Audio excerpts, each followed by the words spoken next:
So this is when I was at Bridgewater State, Springfield College in Massachusetts. These guys are a little bit different. Okay, these guys are a little bit different. Better athletes than what we had at St. Norbert for what it's worth. State school that costs $6,000 a year. Imagine that, coach. If you're recruiting guys in school and it costs $6 grand, you're getting a lot of kids.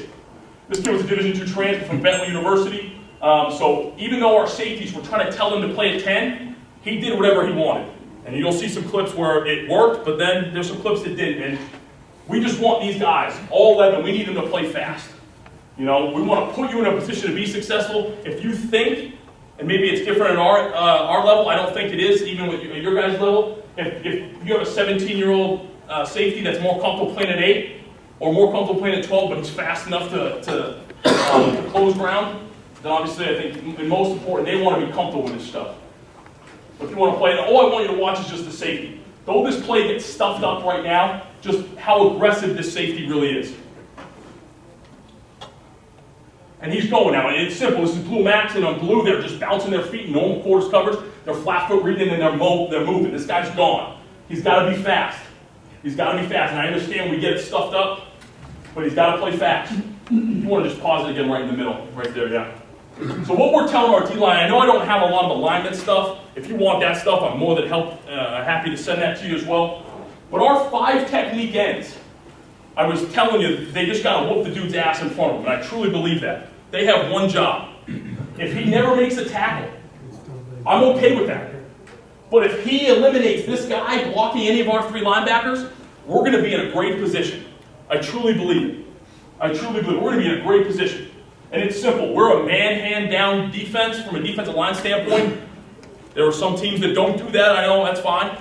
But I think it's much easier now if my first step is at the man I want to strike, and it's easy to put my hand on breastplate, shoulder cuff, and squeeze his ass down. Eliminate him, and I know Coach Coles is talking about option offensive line play, but eliminate him, veer release it inside and get to second level. We have to eliminate the veer release. If this guy, what we call ollie, outside releases, we'll let him do it all day. We're going to let him do it all day. Next slide. Where do I go for next? Oh, I think just tap the arrow there. Okay. Yeah, thank you. So this year, still blue max, still being physical. You can see Danny Egan's moving a little bit. And though he gets cracked, I wanted to show this clip because now with crack replaced, you want to just go back to the, you want to just pause right there? Thank you. Okay, we were bailing so much. Okay, our corners were playing off. Paul Allen, like I said, he had 2 separated shoulders. This is probably not the best game for him. Okay, but he was going to eliminate the deep throw. I say that, and he had a 52-yard pass over his head, but that'll get you, right? He has to do a better job, and he needs to do a better job of communication. Right? We say eyes are key. Well, so is your mouth. If you have guys back there that don't talk, you have the wrong guys back there. And I understand you have what you have. So do we. We have what we have. But if Paul Allen does not tell Danny Egan crack, and Danny Egan's an all-region AFCA player, Division III, he's a good player, very good player from Illinois. But he still needs help. He can't see that because his eyes are always on the slot. He can't see if this guy's coming to kill him. Okay? So communication is huge here. But you can see he's starting to creep. This was a big boundary run team. He's starting to creep, he's starting to creep, he's starting to creep. And then when you watch the tight shot, we're doing a great job with our guys, right? We're playing a nose here, 3 technique of 5. I would like a better job on the squeeze, but he's making this kid make a decision now. He's making him make a decision, right? Hey, they want to run option, they want to give themselves options. Well, we need to give them an option. Either you're going to pitch the ball, or you're going to pull it now, because if you don't, we're blowing the thing up. And I truly believe that if you can eliminate the dive, and I know it's probably clinic talk, but if you can eliminate the dive, you're going to win that football game. Because then, and especially at your level, you're asking a 16, 17-year-old kid to make the right read always and have a perfect pitch. It doesn't happen at our level, so I can't imagine it's happening at your guys'. And if it is, that kid's pretty good. I'll recruit him, and a coach probably will too. Again, just looking at the safety play. Looking at the safety play. And though this is a big game, you can just see, this is only blue max. You know, that's a 5-6 yard game, but it's just our safeties. Okay, safety, he's just going now. He's going now, he's going now. Next slide. So this is where we start to play a little bit faster. So we'll have a spin call. Blue Max, we have 2 quarter safeties, flat foot read. Well, when we call spin, opposite the wing back motion, you are running now. You are going. This is not quarters anymore, this is true 3D. So the opposite safety, the safety the side the motion starting from, he's running the fence and playing the deep third. You know, this is more of a sure call in my eyes from a standpoint of, hey, you're playing 3 deep in case they give you post wheel, at least you have help, opposed to Blue Max. Blue Max was a first down call for us. We called that a lot against Ripon in first down. It just helped us. Next slide.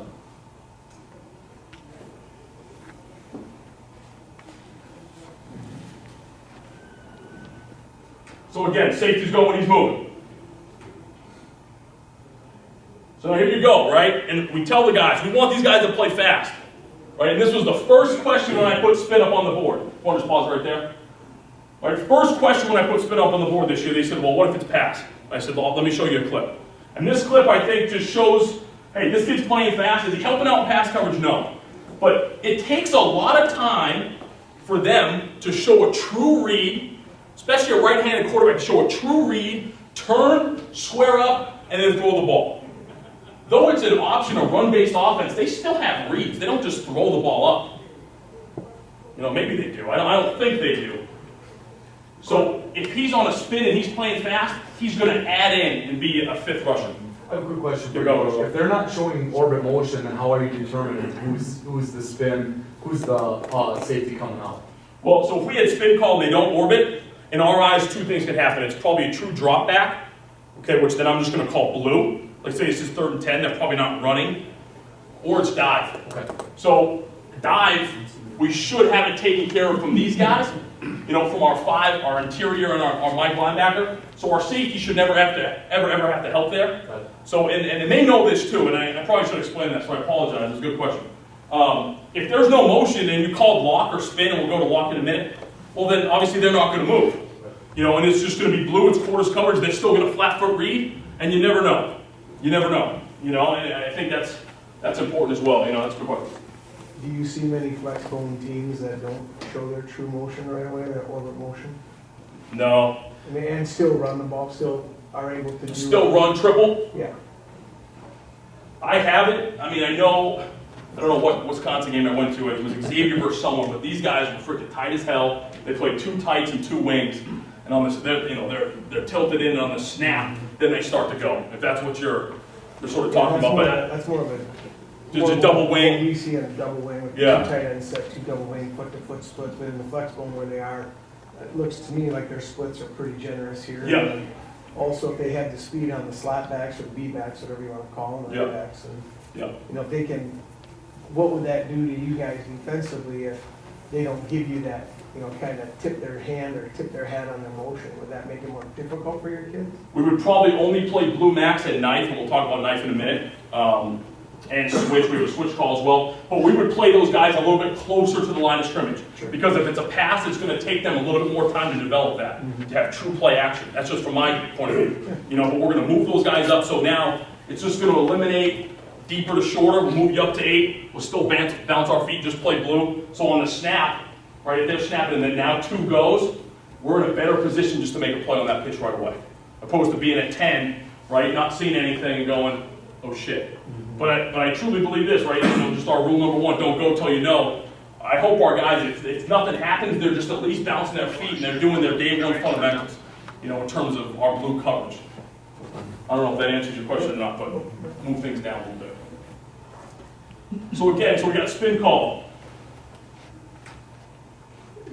And he needs to now just add in. He's got to add in and it just helps us now. It helps us. Next slide. We good with spin? Any questions on spin? I will tell you this, and I know that this stuff can screw you, right? And you get a counter here. But we try to tell our guys as well on that orbit motion, unless he truly crosses the fullback, it's going to be very difficult for them to set us up with some type of counter. So when their eyes are looking at this, you know, they start to visualize, he starts to creep down. If that guy never crossed the fullback, it's probably going back the other way, and he's now loading on our overhang. You know, it's just a visual thing for them to see always, you know? And we have a play here where in lock, you know, we get screwed with it. Let's go to the next slide. So lock, and this is a crapshoot.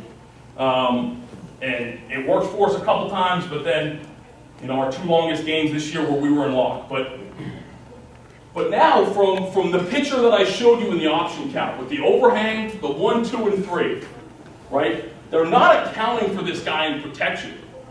In their eyes, I think they're assuming that, hey, he's going to get washed up, maybe a double down on the nose, or the tackle's going to be released and work to the 3rd level. But on the snap of the ball, when he starts to orbit, if this guy's starting to fly inside out, and then I know always the question is this, well, what if they counter it back and you have no pitch player? And it happened to us, and it was a huge gain, and you know, going back to what I said about spin, you need to make sure this guy is at least in a position where we think the play is going this way. It's the one time we ask these 2 guys to really think. And I know it's not the best, but again, we're just trying to make these guys make a wrong decision, just like they're trying to make sure we're in the wrong position, or you got 2 guys on the dive, no one on the quarterback, and vice versa. So.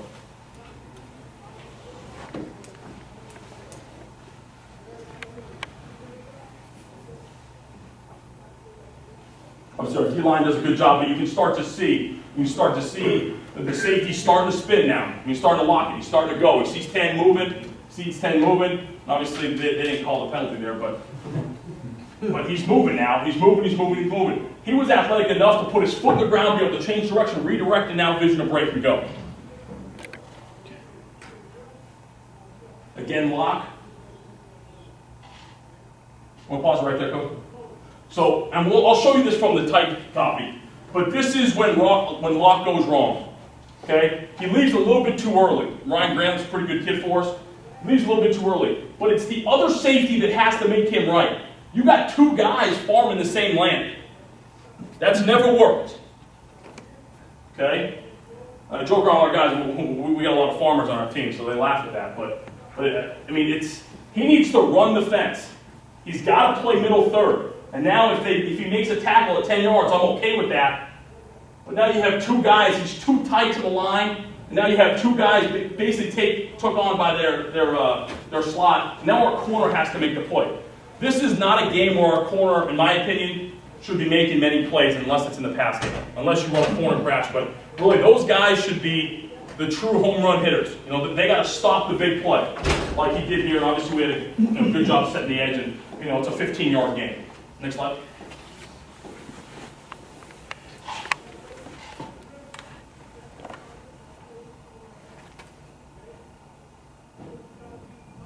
I'll show this from the type. Obviously a big play, right? This is when lock went wrong.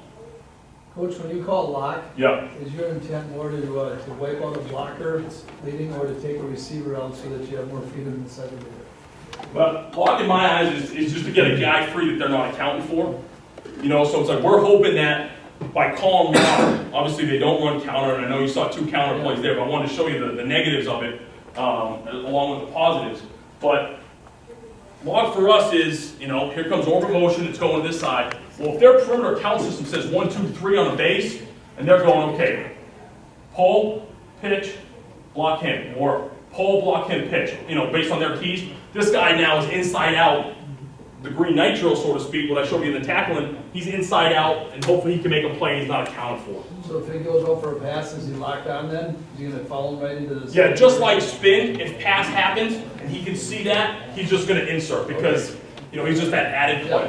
Okay. You want to just go to the type for that?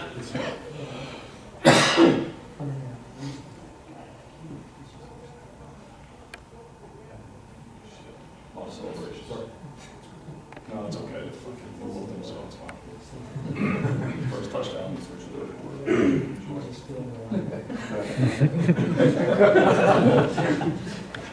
These guys, assholes. But if you go back just about right here. Great. This safety does not do his job.